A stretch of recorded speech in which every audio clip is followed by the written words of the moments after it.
Hello.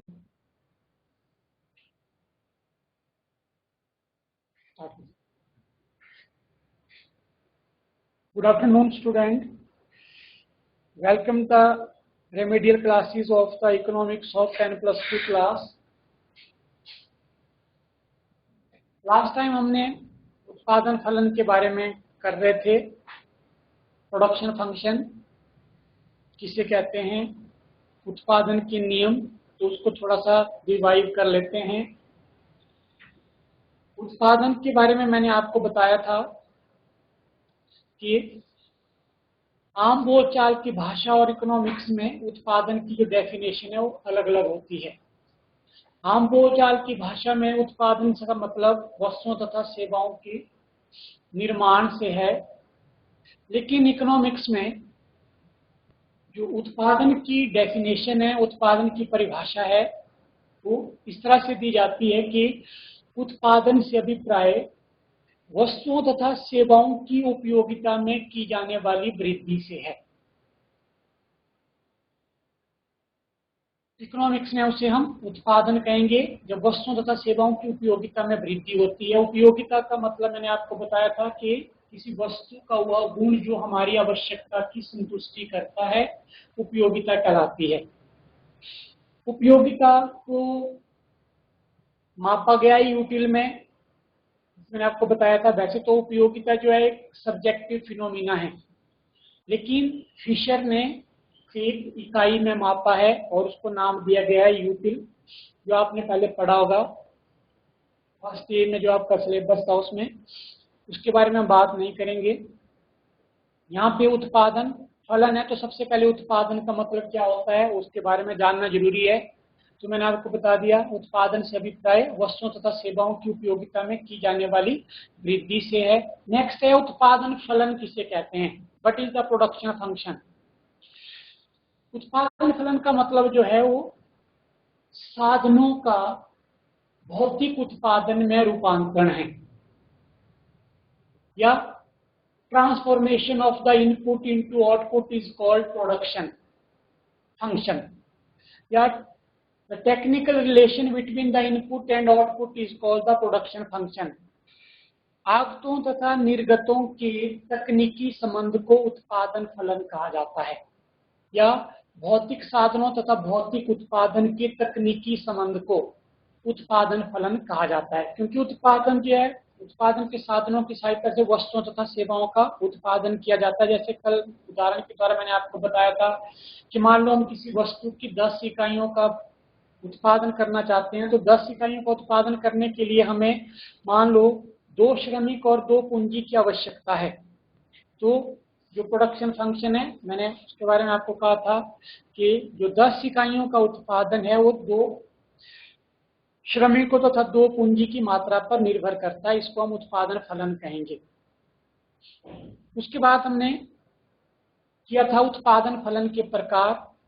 उत्पादन फलन 2 प्रकार के होते हैं. एक आपका समान अनुपात उत्पादन फलन और दूसरा आपका घटते बढ़ते अनुपात उत्पादन फलन. समान अनुपात उत्पादन फलन के बारे में मैंने आपको बताया था कि इसमें सभी साधनों का प्रयोग जो है वो एक समान अनुपात में किया जाता है, और ये जो है आपका दीर्घकाल में लागू होता है. और इसमें जो उत्पादन के पैमाने में परिवर्तन होता है. जब हम समान अनुपात में उत्पादन के साधनों का प्रयोग करते हैं तो उत्पादन का पैमाना भी परिवर्तित होता है. दीर्घकाल और अल्पकाल, मैंने आपको कहा था कि अर्थशास्त्रियों ने समय को 2 अवधियों में बांटा है, एक अल्पकाल और एक दीर्घकाल. तो इसकी परिभाषा इकोनॉमिक्स में इस तरह से दी जाती है कि अल्पकाल समय की अवधि होती है जिसमें उत्पादन के कुछ साधन स्थिर होते हैं और कुछ परिवर्तनशील होते हैं, और दीर्घकाल समय की अवधि होती है जिसमें उत्पादन के सारे साधन परिवर्तनशील होते हैं. तो उत्पादन के साधनों पर के आधार पर ही समय को वर्गीकृत किया जाता है इकोनॉमिक्स में, अल्पकाल और दीर्घकाल में.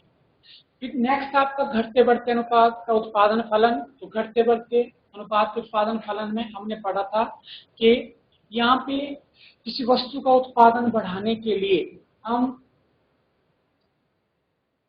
परिवर्तनशील साधनों में वृद्धि करके वस्तु के उत्पादन को बढ़ाते हैं, क्योंकि कुछ साधन जो होते हैं स्थिर रहते हैं.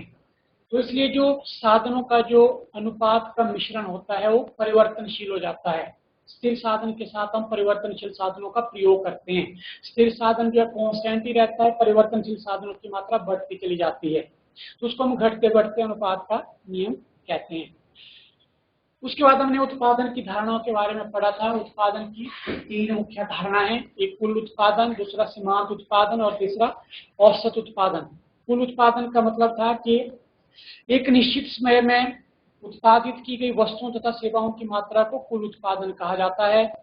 सीमांत उत्पादन का जो डेफिनेशन थी कि परिवर्तनशील साधन की एक अतिरिक्त इकाई का प्रयोग करके कुल उत्पादन में जो परिवर्तन होता है उसे हम सीमांत उत्पादन कहते हैं। और औसत उत्पादन का मतलब था कि प्रति इकाई उत्पादन को, प्रति इकाई परिवर्तनशील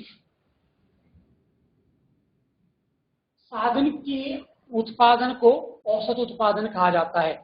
परिवर्तनशील साधन की प्रति इकाई उत्पादन को औसत उत्पादन कहा जाता है।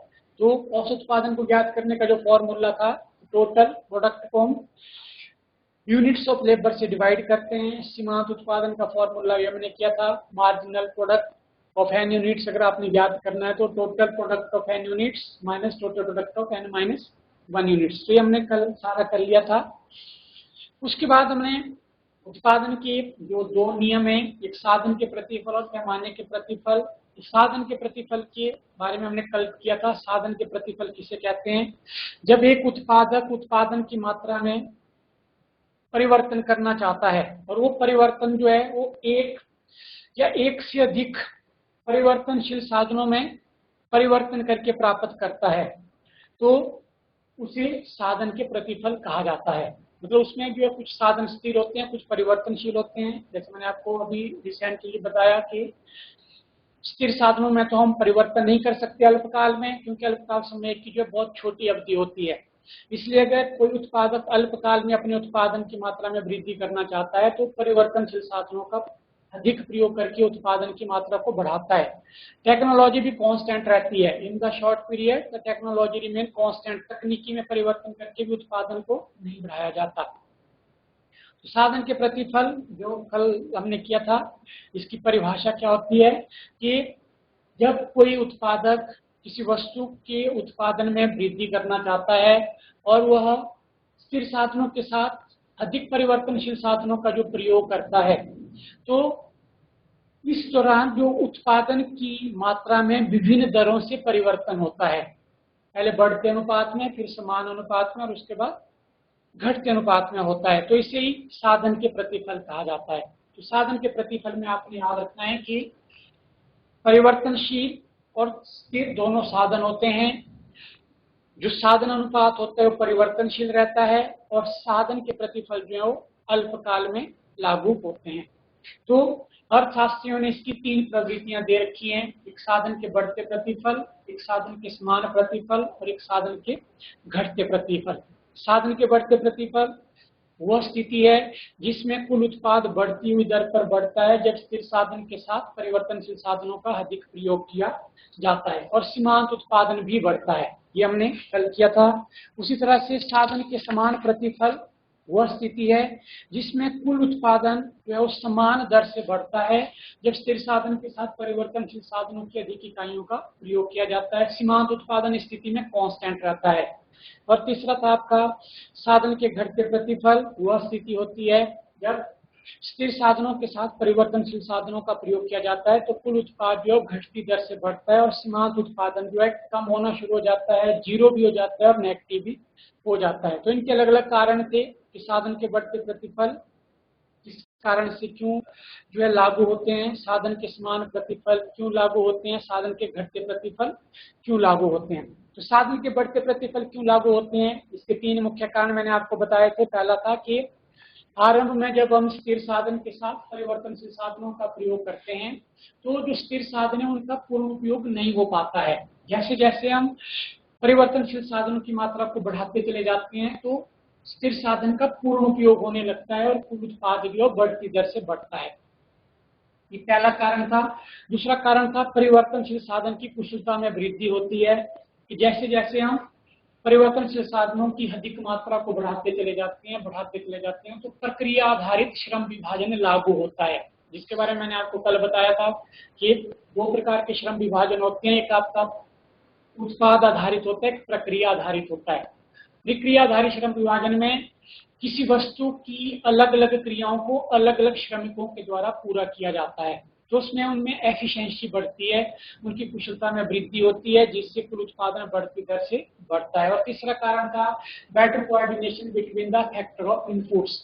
जो साधनों के उत्पादन के साधन जो है उनमें एक उचित समन्वय स्थापित होता है काम करने का, जिससे कुल उत्पादन जो है बढ़ती दर से बढ़ता है। लेकिन ये स्थिति जो है लंबे समय तक नहीं रहती, बढ़ते प्रतिफल की स्थिति जो है लंबे समय तक नहीं रहती। जैसे जैसे हम स्थिर साधन के साथ अधिक परिवर्तनशील साधनों का प्रयोग करते चले जाएंगे तो एक स्थिति ऐसी आ जाएगी जब कुल उत्पादन जो है वो समान दर से बढ़ेगा।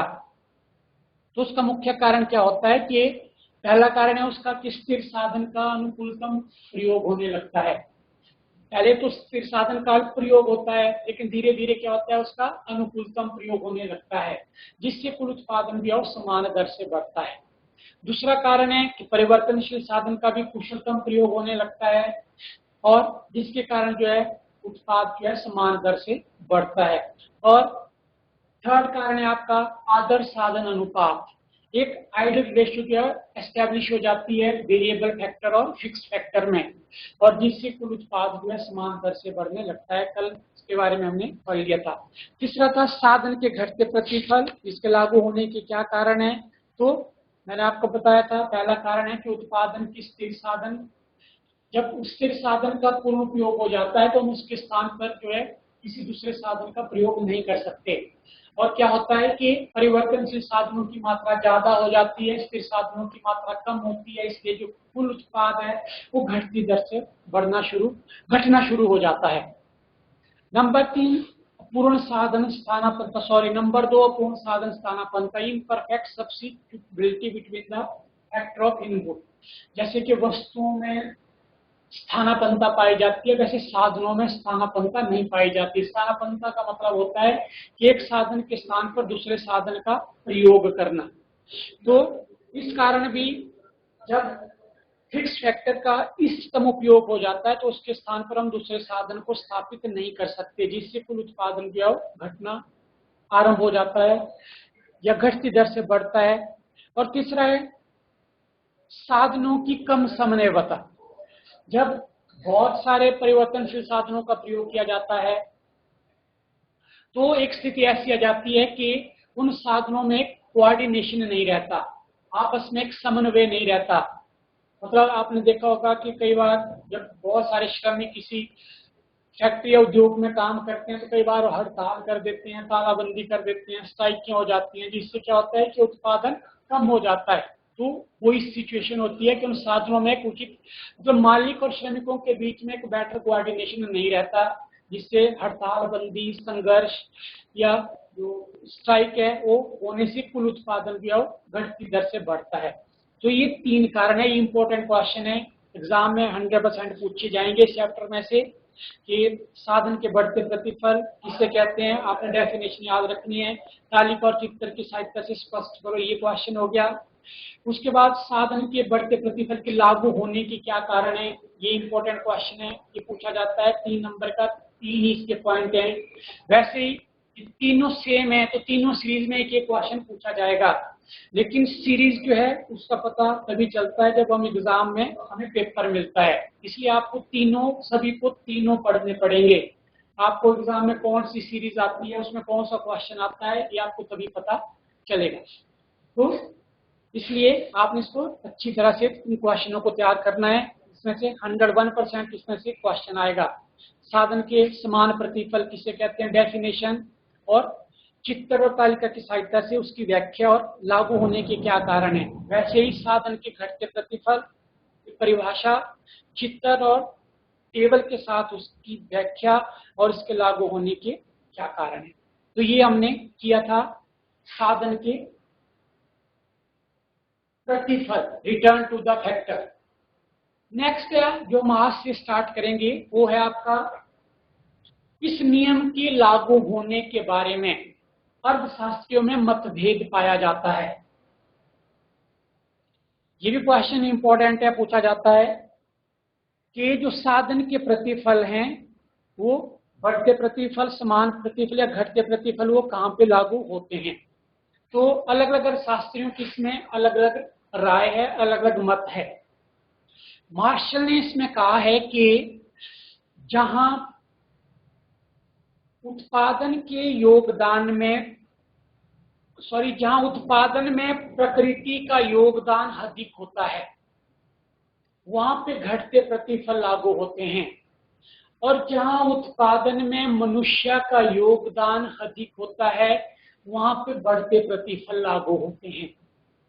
ये मार्शल की व्यूज हैं इस एप्लीकेशन ऑफ दिस लॉ, इस नियम के लागू होने के बारे में।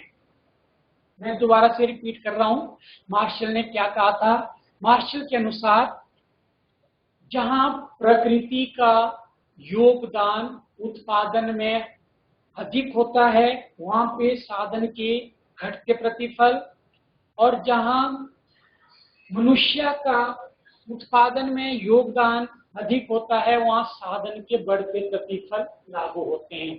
तो नेचुरली इससे मतलब क्या हुआ कि कृषि में प्रकृति का योगदान ज्यादा होता है। आप देखते हैं कि हमारी एग्रीकल्चर जो है नेचर के ऊपर ज्यादा डिपेंडेंट रहती है, बारिश के ऊपर ज्यादा डिपेंडेंट रहती है, क्लाइमेट के ऊपर ज्यादा डिपेंडेंट रहती है। तो मार्शल का ये मतलब था कि एग्रीकल्चर सेक्टर में जो है वो साधन के घटते प्रतिफल लागू होते हैं। मार्शल जो क्लासिकल इकोनॉमिस्ट हैं, परंपरागत अर्थशास्त्री, और उद्योगों में मनुष्यों का योगदान अधिक होता है। तो उनका ये कहना था कि उद्योगों में बढ़ते प्रतिफल जो है वो लागू होते हैं। तो क्लासिकल इकोनॉमिस्ट के अनुसार जहां प्रकृति का उत्पादन में योगदान होता है वहां पे साधन के घटते प्रतिफल, और जहां मनुष्य का उत्पादन में योगदान होता है वहां पे साधन के बढ़ते प्रतिफल लागू होते हैं। इसका मतलब ये हुआ कि प्रकृति का कृषि में योगदान अधिक होता है तो कृषि में साधन के घटते प्रतिफल लागू होते हैं, और उद्योगों में मनुष्य का योगदान अधिक होता है तो वहां पे साधन के बढ़ते प्रतिफल लागू होते हैं। लेकिन जो आधुनिक इकोनॉमिस्ट थे उन्होंने कहा कि ये धारणा उचित नहीं है जो क्लासिकल इकोनॉमिस्ट ने कही है। उनके अनुसार जो साधन के बढ़ते प्रतिफल और साधन के घटते प्रतिफल है इसके लागू होने का मुख्य कारण कोई प्रकृति और मनुष्य का उत्पादन में योगदान होना नहीं है, बल्कि किसी एक साधन का स्थिर होना है। ये आधुनिक शास्त्रियों के व्यूज हैं about the application of this law, इस नियम की लागू होने के बारे में। आधुनिक अर्थशास्त्री ये बोलते हैं कि जो घटते बढ़ते प्रतिफल का जो नियम है, साधन के बढ़ते प्रतिफल, साधन के घटते प्रतिफल, उसके लागू होने का मुख्य कारण है किसी एक साधन का स्थिर होना। और उनके अनुसार जो स्थिर साधन होता है वो केवल भूमि में नहीं होता। स्थिर साधन जो है वो उद्योग में भी हो सकता है, भूमि में भी हो सकता है, खानों में भी, कहीं पे भी हो सकता है। तो उनके अनुसार ये नियम जो है साधन के बढ़ते प्रतिफल और साधन के घटते प्रतिफल, इसका मुख्य कारण, लागू होने का मुख्य कारण किसी साधन का स्थिर होना है। और स्थिर साधन किसी भी क्षेत्र में हो सकता है, प्राइमरी सेक्टर में भी हो सकता है, सेकेंडरी सेक्टर में भी हो सकता है, और टर्सरी सेक्टर में भी हो सकता है। प्राथमिक क्षेत्र मतलब जहां पे हम कृषि और कृषि संबंधित समस्याओं का अध्ययन करते हैं, एग्रीकल्चर रिलेटेड एक्टिविटी का अध्ययन करते हैं। सेकेंडरी जहां पे हम मैन्युफैक्चरिंग एक्टिविटी का अध्ययन करते हैं, और टर्सरी जहां पे हम सेवाओं का। तो किसी भी क्षेत्र में एक स्थिर साधन हो सकता है। लेकिन उनका ये मत था कि एग्रीकल्चर सेक्टर में जो है ये लॉ जल्दी लागू होता है, और उद्योगों के क्षेत्र में ये लॉ जो है वो देर से लागू होता है। ये फर्क है। तो ये भी इंपॉर्टेंट क्वेश्चन है जो पूछा जाता है। Application of the law of the return to the factor, जो साधन के जो प्रतिफल के नियम के लागू होने के बारे में अर्थशास्त्रियों की क्या मत हैं। तो 3 नंबर का क्वेश्चन जो है उसमें पूछा जाता है। नेक्स्ट है आपका दूसरा नंबर जो है वो घटते बढ़ते अनुपात का नियम। घटते बढ़ते अनुपात का नियम जो है वो आधुनिक अर्थशास्त्रियों ने इन तीनों नियमों की जगह पे दे रखा है। जो आपने पहले पढ़े हमने, साधन के बढ़ते प्रतिफल, साधन के समान प्रतिफल, साधन के घटते प्रतिफल, ये तीन पहलू हैं साधन के प्रतिफल के नियम के। आधुनिक अर्थशास्त्रियों ने इन तीनों के स्थान पर एक नियम दिया और जिसका नाम है घटते बढ़ते अनुपात का नियम। उनके अनुसार, आधुनिक अर्थशास्त्रियों के अनुसार, अल्पकाल में जब किसी वस्तु का उत्पादन बढ़ाया जाता है तो घटते बढ़ते अनुपात का नियम लागू होता है। तो नेक्स्ट जो है आपका वो है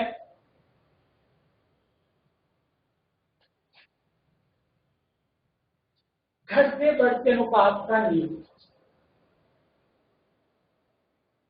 लॉ ऑफ वेरिएबल प्रपोर्शन,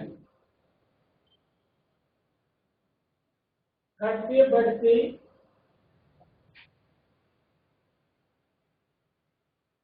अनुपात का नियम। ये नियम आधुनिक अर्थशास्त्रियों ने दे रखा है। और जो हमने थ्री फेसिस पढ़ा, हमने तीन पहलू पढ़े, एक साधन के बढ़ते प्रतिफल, एक साधन के समान प्रतिफल और एक साधन के घटते प्रतिफल, उन तीनों की जगह उन्होंने ये नियम दिया जो पहले वाले जो क्लासिकल इकोनॉमिस्ट के द्वारा दिए गए हैं, साधन के बढ़ते प्रतिफल, साधन के समान, साधन के घटते। और ये जो नियम है आधुनिक अर्थशास्त्र ने दे रखा है और उसको नाम दे दिया गया घटते बढ़ते अनुपात का नियम। यानी कि उनके अनुसार अल्पकाल में जब हम किसी वस्तु का उत्पादन बढ़ाते हैं तो वो उत्पादन जो है वो घटते बढ़ते अनुपात के अनुसार होता है। अल्पकाल में जब किसी वस्तु का उत्पादन बढ़ाया जाता है तो घटते बढ़ते अनुपात का नियम लागू होता है। तो इसकी परिभाषा हम इस तरह से दे सकते हैं कि अल्पकाल में जब स्थिर साधन के साथ परिवर्तनशील साधनों का प्रयोग किया जाता है, आधुनिक अर्थशास्त्रियों के अनुसार उत्पादन बढ़ाने के लिए अल्पकाल में जब स्थिर साधन के साथ परिवर्तनशील साधनों का प्रयोग किया जाता है तो कुल उत्पादन जो है वो पहले बढ़ते अनुपात में और उसके बाद घटते अनुपात में बढ़ता है। ये इसकी डेफिनेशन है घटते बढ़ते अनुपात के नियम की। वेरी इंपॉर्टेंट क्वेश्चन है, आपको 5 नंबर का पूछा जाता है कई बार कि घटते बढ़ते अनुपात के नियम की व्याख्या करें। तो जब ये 5 नंबर का क्वेश्चन होगा तो पहले आप इसकी डेफिनेशन देंगे कि घटते बढ़ते अनुपात के नियम की परिभाषा क्या है। तो किसने दे रखा है? आधुनिक अर्थशास्त्र ने दे रखा है। परिभाषा क्या है कि आधुनिक अर्थशास्त्रियों के अनुसार अल्पकाल में जब हम स्थिर साधन के साथ परिवर्तनशील साधनों का प्रयोग करते हैं तो घटते बढ़ते अनुपात का नियम लागू होता है। नेक्स्ट है इसकी ये परिभाषा होगी। नेक्स्ट आगे इसकी मान्यता है, अजम्पशन। जब 5 नंबर का क्वेश्चन पूछा जाएगा तो आपको ये सारी चीजें देनी पड़ेंगी, तभी आपके 5 नंबर का क्वेश्चन पड़ता है। पहले डेफिनेशन होगी, उसके बाद मान्यताएं होंगी। अगर 2 नंबर का क्वेश्चन पूछा जाता है तो आप इसकी डेफिनेशन देंगे, जैसे घटते बढ़ते अनुपात के नियम से आप क्या समझते हैं। क्या 1 नंबर का क्वेश्चन भी घटते बढ़ते अनुपात का नियम क्या है, तो उस हिसाब से आप इसका आंसर लिखेंगे। नेक्स्ट है आगे इसकी मान्यताएं, अर्थात कि नियम जो है कौन सी मान्यताओं पे कार्य करता है, क्योंकि जो इकोनॉमिक्स के लॉज हैं वो मान्यताओं के आधार पर जो है वो कार्य करते हैं। उनकी अपनी मान्यताएं होती हैं, वो पूरी होनी चाहिए तभी वो नियम जो है वो अप्लाई होते हैं या उनकी लागू होते हैं। तो पहली मान्यता है नंबर 1, जो उत्पादन फलन होता है वो परिवर्तनशील उत्पादन फलन होता है। नंबर 1,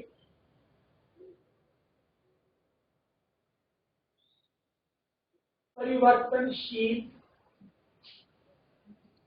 उत्पादन फलन। ऐसे हमने शुरू में पढ़ा, एक आपका समान अनुपात या स्थिर अनुपात में उत्पादन फलन होता है। तो जो उत्पादन फलन आपका परिवर्तनशील होता है, स्थिर नहीं होगा। परिवर्तनशील का मतलब हुआ कि एक साधन स्थिर है बाकी परिवर्तनशील है, तो उनका अलग अलग अनुपात होगा, उसको परिवर्तनशील उत्पादन फलन कहते हैं। स्थिर में क्या होता है, सभी साधनों में समान अनुपात में परिवर्तन होता है। तो आपका जो पहली मान्यता है इस नियम के लागू होने की वो ये है कि आपका उत्पादन फलन जो है परिवर्तनशील होना चाहिए, स्थिर नहीं होना चाहिए। नंबर 2, परिवर्तनशील की सभी इकाइयां समरूप होती हैं। दूसरी मान्यता ये है कि परिवर्तनशील साधन की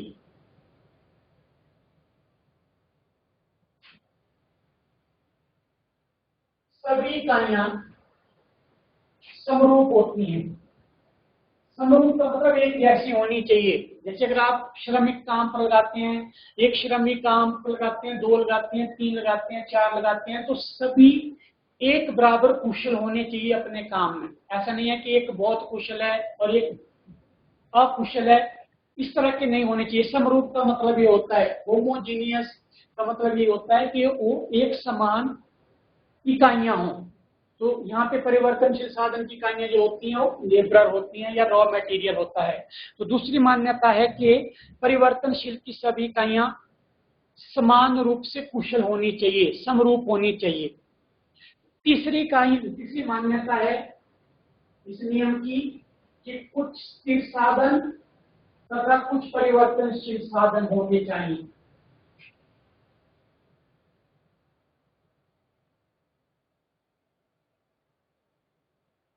स्थिर साधन तथा परिवर्तनशील साधन जो हैं, कुछ आपके उत्पादन के स्थिर साधन होने चाहिए और कुछ परिवर्तनशील साधन होने चाहिए, क्योंकि जब स्थिर और परिवर्तनशील साधन होंगे तभी हमारा परिवर्तनशील उत्पादन फलन होगा। जब हम स्थिर साधन के साथ परिवर्तनशील साधन की इकाइयों का प्रयोग करेंगे तो उसी को एक परिवर्तनशील उत्पादन फलन जो है कहा जाता है, जो हमने कई बार पढ़ा। चौथी मान्यता है कि उत्पादन की तकनीक स्थिर रहनी चाहिए, टेक्नोलॉजी में कोई परिवर्तन नहीं होना चाहिए। तो ये इसकी मान्यताएं हैं। सबसे पहले डेफिनेशन आ गई, उसके बाद ये मान्यताएं आ गई। ये घटते बढ़ते अनुपात का जो नियम है वो कौन कौन सी मान्यताओं पे कार्य करता है। 5 नंबर का क्वेश्चन होगा तो आप इसको इस तरह से अटेम्प्ट करेंगे। पहले डेफिनेशन, उसके बाद इसकी मान्यताएं, नेक्स्ट आ गई इसकी व्याख्या, मान्यताओं के बाद इसकी व्याख्या। हम घटते बढ़ते अनुपात के नियम की व्याख्या जो है वो तालिका और चित्र की सहायता से कर सकते हैं। तो नेक्स्ट आ गया आपकी नियम की व्याख्या। थर्ड स्टेप जो होगा वो व्याख्या। तो घटते बढ़ते अनुपात के जो नियम की व्याख्या है वो तालिका तथा रेखा चित्र की सहायता से की जा सकती है। तालिका इस मान्यता पर बनाई गई है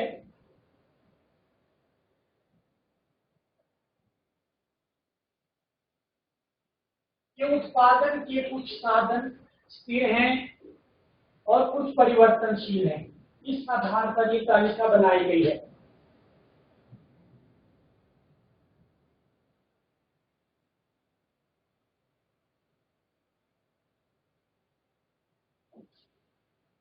पहले कॉलम में आपका जाएगा भूमि की इकाइयां, units of labour, units of land, भूमि की इकाइयां। तो भूमि जो है स्थिर साधन है, जैसे हमने मान्यता में लिखा कि कुछ साधन स्थिर होने चाहिए, कुछ परिवर्तनशील होने चाहिए। तो लैंड जो है आपका फिक्स्ड हेक्टर है, इसमें परिवर्तन नहीं होता साल में। भूमि की इकाइयां स्थिर रहती हैं। सपोज करो कि जैसे हमारे पास 1 हेक्टेयर जमीन है तो फिक्स्ड है। यहाँ पे हम श्रमिकों का प्रयोग करेंगे, units of labour. Next total product और नेक्स्ट आ गया आपका मार्जिनल प्रोडक्ट। मान लो जब हम 1 हेक्टेयर जमीन पर एक श्रमिक काम पर लगाते हैं तो कुल उत्पादन है 2 क्विंटल। 2 श्रमिक काम पर लगाते हैं तो 5 क्विंटल। 3 श्रमिक काम पर लगाते हैं तो 9 क्विंटल। 4 श्रमिक काम पर लगाते हैं तो 11 क्विंटल।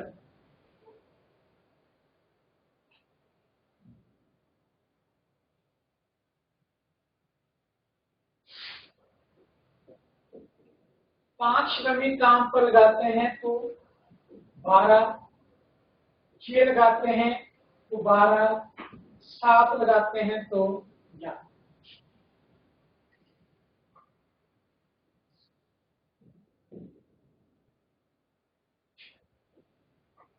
कुल उत्पादन आ गया। सीमांत उत्पादन पहली इकाई का फॉर्मूला सीमांत उत्पादन के लिए वही लगेगा, total product of n units minus total product of n minus 1 units. पहली इकाई का 2, दूसरी इकाई का 5 माइनस 2, तीसरी इकाई का 9 माइनस 4, चौथी इकाई का 11 माइनस 9, पांचवी इकाई का 12 माइनस 11, छठी इकाई का 0, सातवीं इकाई का -1।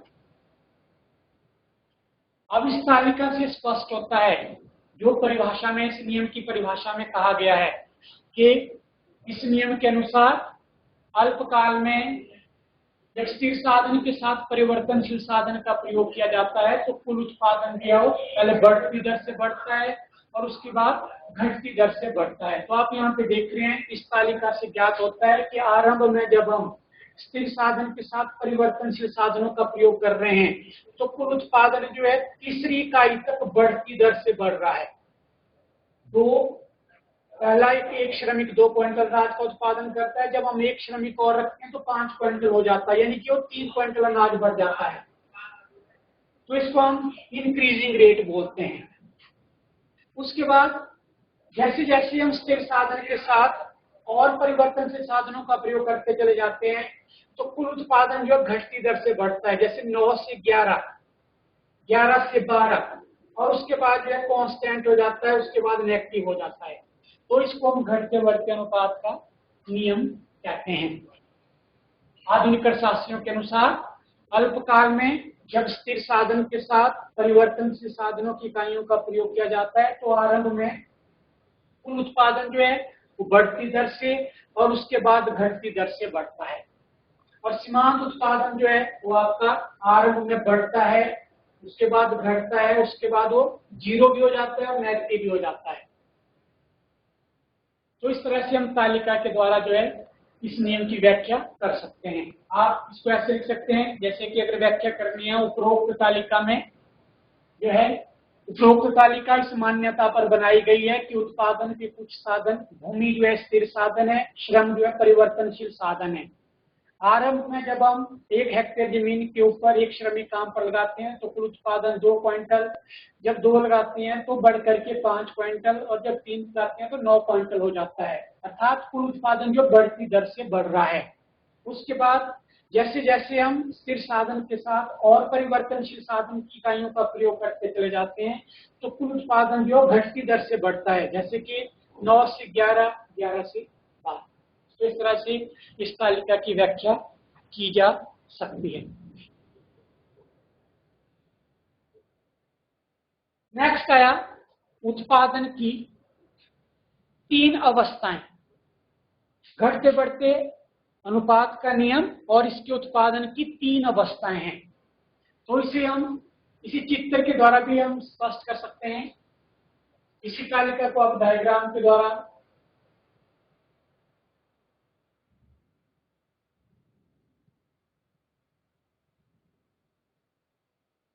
तो चित्र में OX,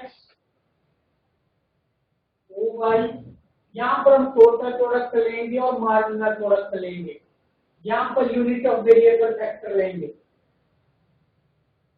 units of variable factor परिवर्तनशील साधन की इकाइयां जो आपकी 1, 2, 3, 4, 5, 6, 7 इस तरह से है।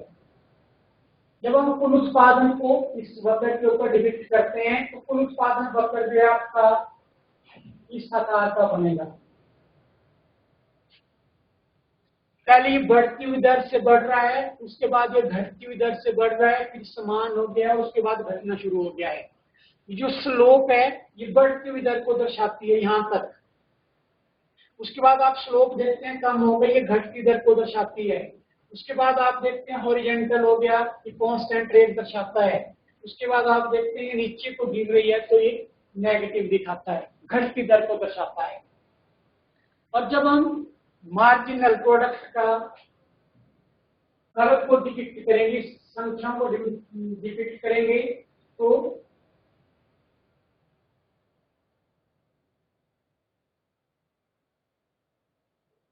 इस तरह का मार्जिनल प्रोडक्ट कर्व बनेगा।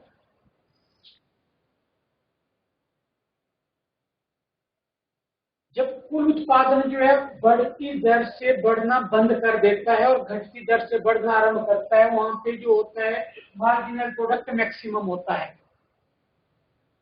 जैसे आप इसमें देखा होगा,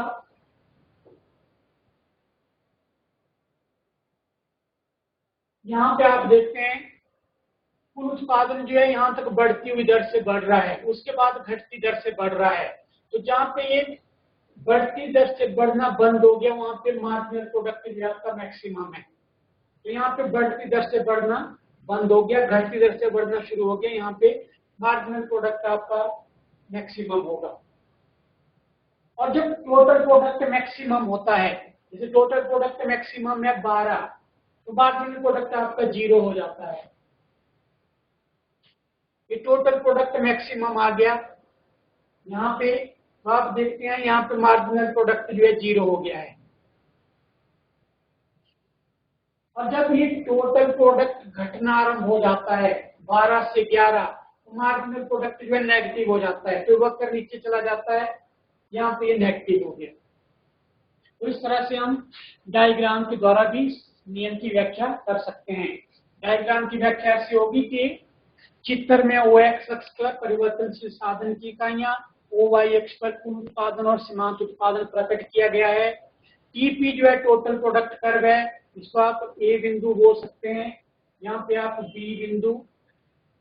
कुल उत्पादन का कर्व A बिंदु तक बढ़ती दर से बढ़ रहा है, उसके बाद वो B बिंदु तक घटती दर से बढ़ रहा है, और वहां पे वो मैक्सिमम हो गया है, समान होने के बाद मैक्सिमम हो गया है, और उसके बाद घटना आरंभ हो जाता है।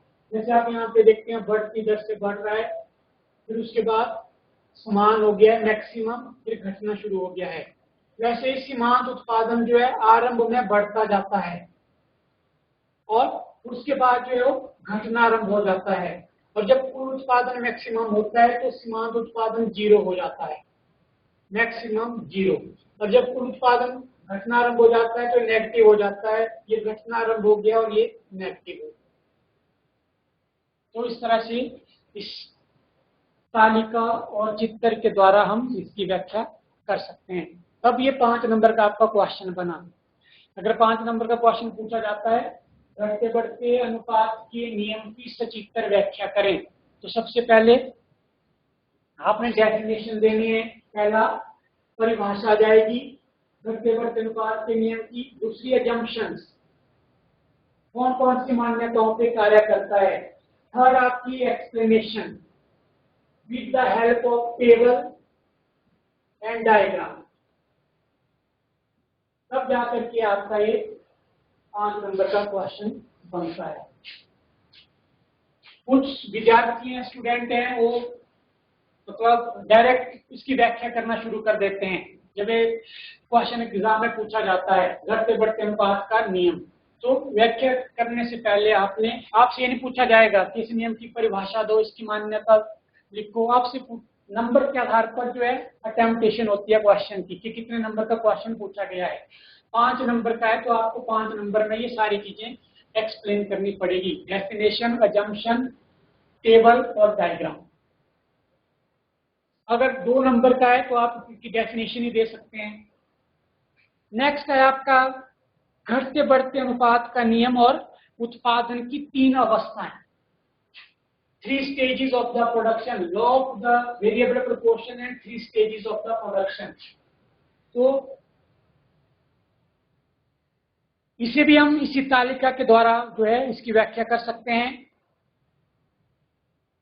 घटते बढ़ते अनुपात के नियमों के निष्कर्षों का अध्ययन करने के लिए जो इकोनॉमिस्ट हैं उन्होंने इसकी 3 अवस्थाएं बनाई हैं या 3 अवस्थाओं का विवेचन किया है, जिसे हम नियमन, डायग्राम और चित्र में स्पष्ट करेंगे। यानी कि इस नियम के क्या निष्कर्ष होते हैं, क्या रिजल्ट निकलते हैं, उन रिजल्टों को अध्ययन करने के लिए 3 स्टेजेस दी गई है।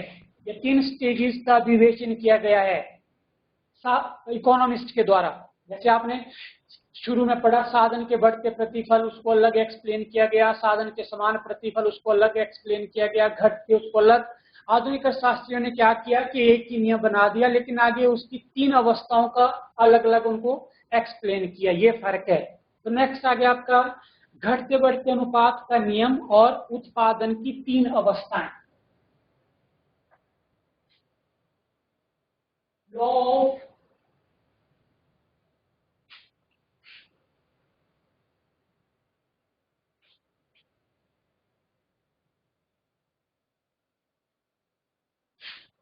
वेरिएबल प्रपोर्शन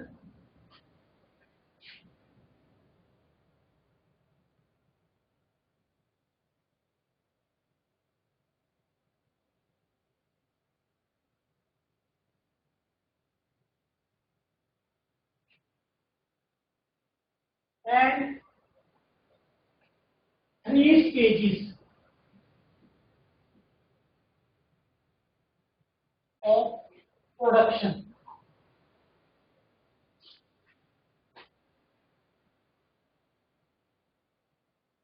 तो इसकी व्याख्या हम इसी तालिका के द्वारा करेंगे। जो तालिका हमने पहले बनाई थी, पहले कॉलम में यूनिट्स ऑफ लैंड, श्रम भूमि की इकाई। दूसरे कॉलम में यूनिट्स ऑफ लेबर, श्रम की इकाई। यहां पे टोटल प्रोडक्ट, मार्जिनल प्रोडक्ट,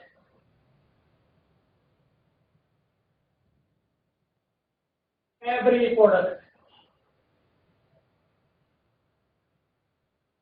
और यहां पे डिस्क्रिप्शन, विवरण।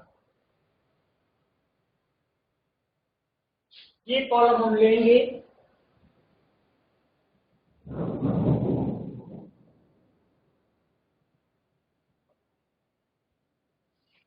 यूनिट्स ऑफ लैंड जो फिक्स रहती है 1 1 1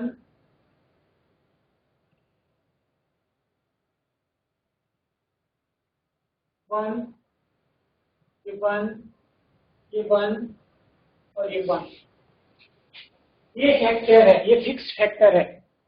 इसके साथ जब हम परिवर्तनशील साधन की इकाइयों का प्रयोग करते हैं, 1 लेबर, 2 लेबर, 3 लेबर, 4 लेबर, 5, 6 और 7। टोटल प्रोडक्ट कितना होता है? जो हमने पहले किया था, पहली इकाई का 2, 2 श्रमिकों का 5, 3 का 9, 4 का 11, 5 का 12, 6 का 12, 7 का 11। मार्जिनल प्रोडक्ट सेम वही, 2, 5 माइनस 2 3, 9 माइनस 5 4, 2, 1, 0 और -1। एवरेज प्रोडक्ट क्या रहेगा? एवरेज प्रोडक्ट का फॉर्मूला वही है, total product divided by labour. 1 से 2 को डिवाइड किया, 2, average product is equal to total product divided by labour. 2 से 5 को डिवाइड किया, number of labour 2, total product 5, 2.5। 3 से 9 को किया 3, 4 से 11 को किया 2.75, 4 2 का रेट 330, 4 7 28, 2.75। 5 से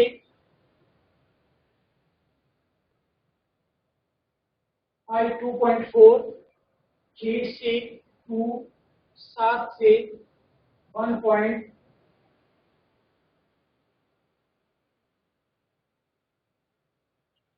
1.6। अब आधुनिक अर्थशास्त्रियों ने इसकी उत्पादन की 3 अवस्थाएं बता रखी हैं। जो फर्स्ट स्टेज है आपकी, वो यहां से स्टार्ट होगी, उत्पादन की पहली अवस्था। फर्स्ट स्टेज में क्या है, आपका कुल उत्पादन भी अब बढ़ती दर से बढ़ रहा है, 2 से 5, 5 से 9। सीमांत उत्पादन भी बढ़ता जा रहा है, 2 से 3, 3 से 4। और औसत उत्पादन भी बढ़ता जा रहा है, 2 से 2.5, 2.5 से 3। तो इसको उन्होंने बढ़ते प्रतिफल की अवस्था कहा।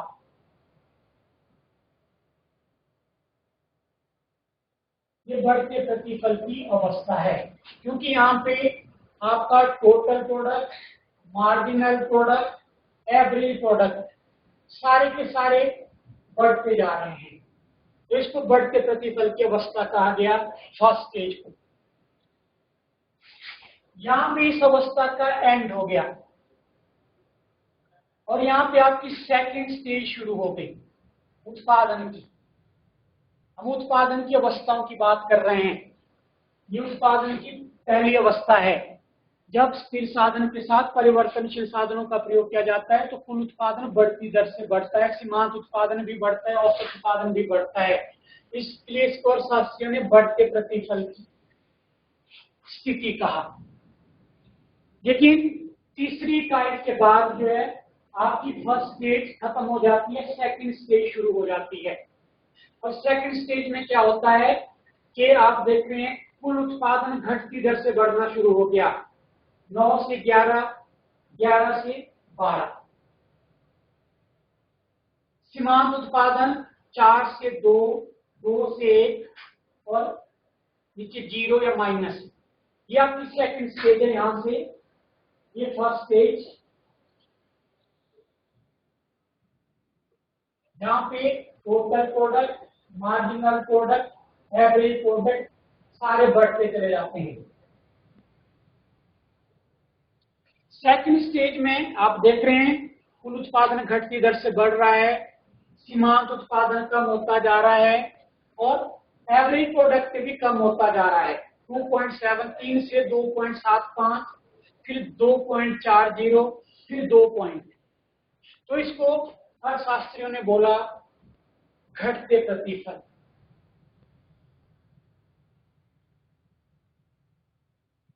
यहां पे total product increasing at the decreasing rate, marginal product decreasing, average product भी decreasing। यहां पे आपकी सेकंड स्टेज खत्म हो गई और थर्ड स्टेज आरंभ हो गई उत्पादन की। इसके बाद आपकी third stage.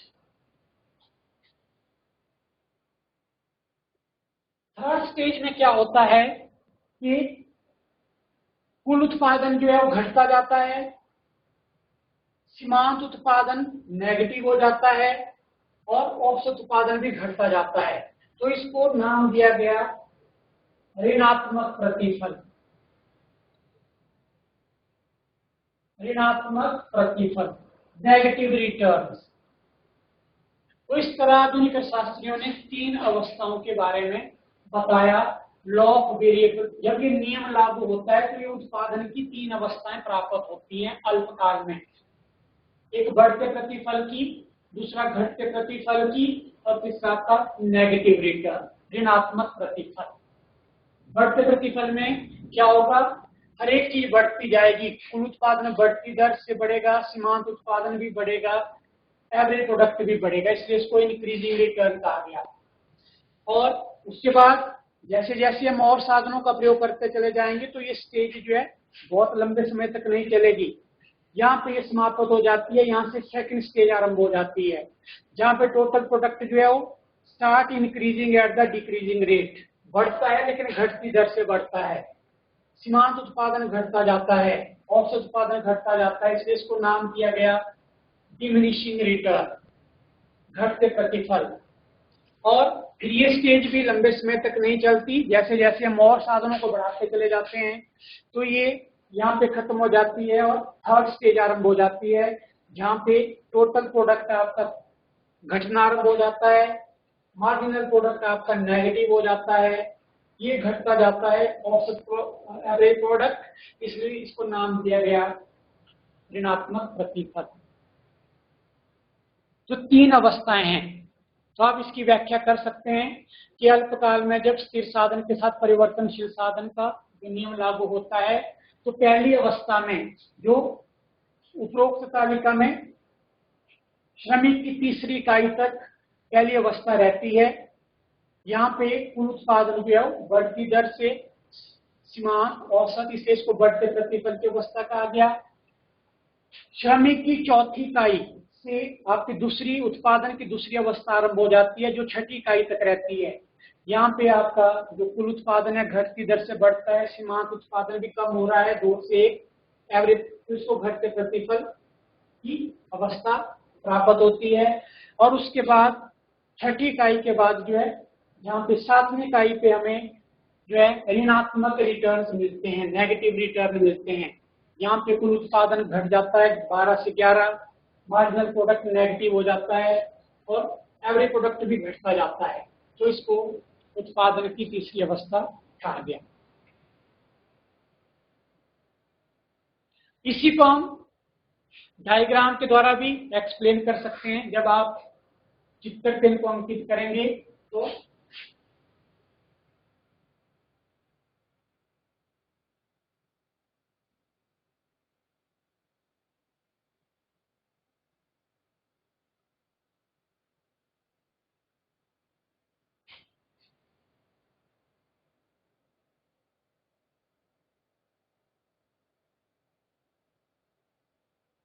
OX, OY,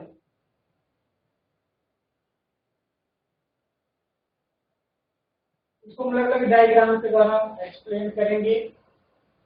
OX, OY, यहाँ पे आप टोटल प्रोडक्ट लेंगे, यहाँ पे आप मार्जिनल प्रोडक्ट और एवरेज प्रोडक्ट लेंगे। कुल उत्पाद, जिसमें मैंने आपको बताया कि पहले बढ़ती हुई दर से बढ़ता जाता है, उसके बाद घटती दर से, और उसके बाद नेगेटिव, ये टोटल प्रोडक्ट का।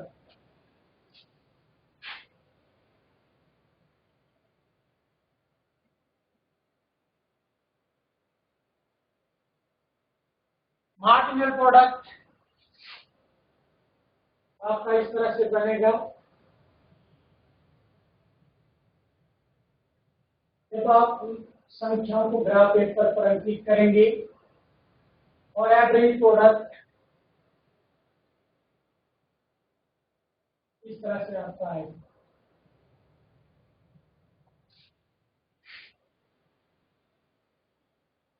उत्पादन की पहली अवस्था जो है, ए बिंदु है,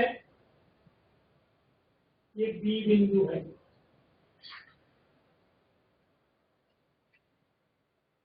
ये उत्पादन की पहली अवस्था है।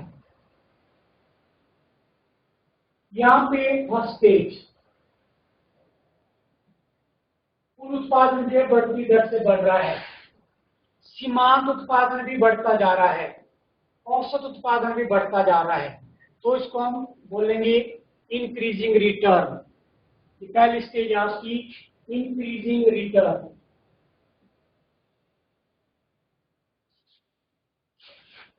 सेकंड स्टेज आपकी ए बिंदु के बाद आरंभ होती है।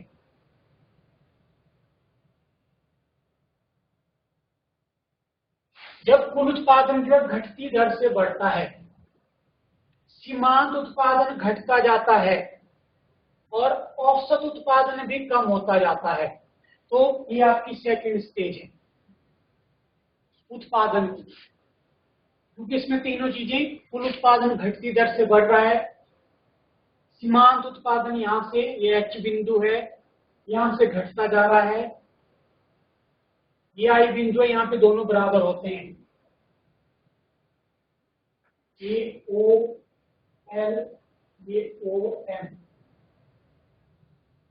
तो ये सेकंड स्टेज है, इसको हम डिमिनिशिंग रिटर्न बोलते हैं, घटती प्रतिफल की अवस्था, और बी बिंदु के बाद आपकी थर्ड स्टेज आरंभ होती है,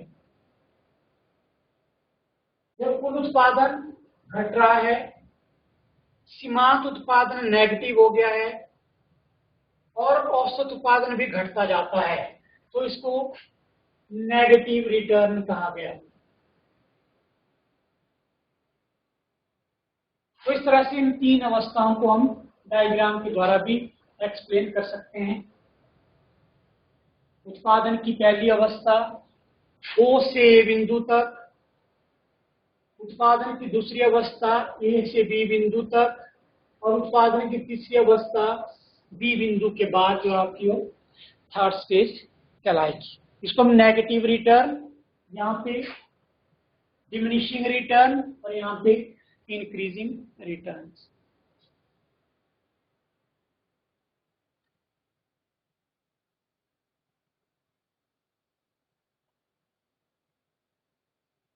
इसके बाद तो क्वेश्चन पूछा जाता है इसमें कि एक उत्पादक जो है वो उत्पादन की कौन सी अवस्था में उत्पादन करना पसंद करेगा, क्योंकि तीन अवस्थाएं उसको प्राप्त होती हैं। जब यह अल्पकाल में नियम लागू होता है तो कौन सी अवस्था में उत्पादन करना पसंद करेगा। तो पहली अवस्था में उत्पादन करना चाहेगा, क्योंकि पहली अवस्था में क्या है, कुल उत्पादन भी बढ़ रहा है, सीमांत उत्पादन भी बढ़ रहा है, औसत उत्पादन भी बढ़ रहा है, तो नेचुरली है इसमें तो कोई भी फर्म है, कोई भी उत्पादक है, वो अपना उत्पादन करना जारी रखेगा।